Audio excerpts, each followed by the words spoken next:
Bonjour à tous, et comme vous le savez bien, macOS Ventura vient de sortir. Mais savez-vous que par la même occasion, macOS Catalina est en fin de support depuis septembre 2022.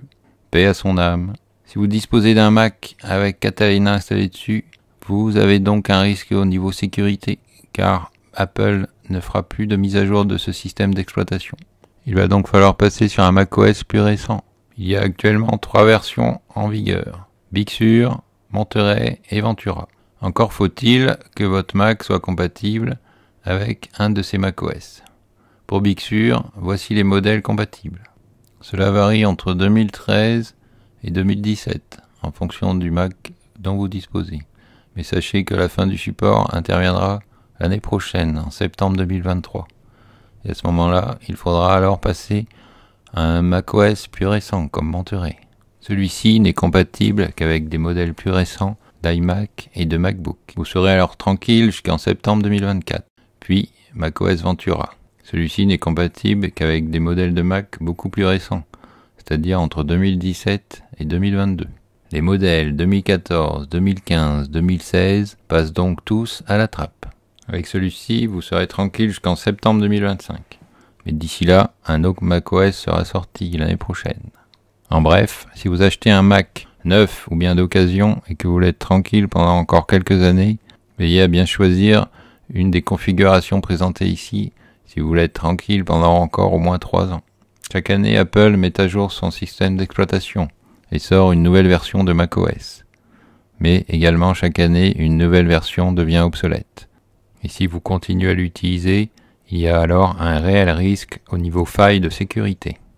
Veillez à bien vérifier le modèle du Mac que vous allez acheter. Ici, je vous présente plusieurs bandeaux ici de différents Macs avec l'année exacte des différents modèles.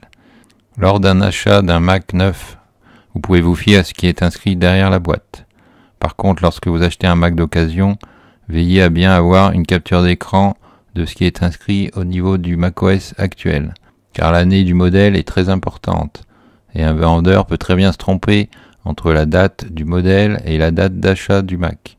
Attention, ne vous fiez pas à la version de macOS qui est déjà installée dessus. Il se peut que le vendeur ait installé une version plus récente grâce à un patch. Tous ceux qui existent sont non officiels et ne vous permettront pas d'installer les mises à jour. Si vous avez le moindre doute, vous pouvez aller sur le site d'Apple et vous aider des références qui sont indiquées pour contrôler le modèle de Mac que vous allez acheter. Il y en a pour tous les modèles, Mac mini, MacBook Air, avec tous les modèles qui sont sortis, variant de 11 à 13 pouces au niveau de la diagonale de l'écran. Pour les MacBook Pro, il y a beaucoup de modèles différents, variant de 13, 14, 15, 16 pouces. Il y a même eu des modèles 17 pouces qui sont sortis jusqu'en 2011. Les MacBook Pro avec écran Retina, c'est-à-dire les écrans à très haute résolution, ne sont sortis qu'en 2012. Au niveau des iMac, il y a également plusieurs dimensions de diagonale d'écran. Dans cette vidéo, je vous présente un échantillon des différents modèles en partant des plus récents, mais je vous invite à aller sur le site d'Apple pour avoir plus d'informations. Merci d'avoir regardé cette vidéo. N'hésitez pas à laisser un commentaire si vous avez des questions, des interrogations. Merci de liker cette vidéo et de vous abonner à ma chaîne surtout. Allez, à très bientôt, salut!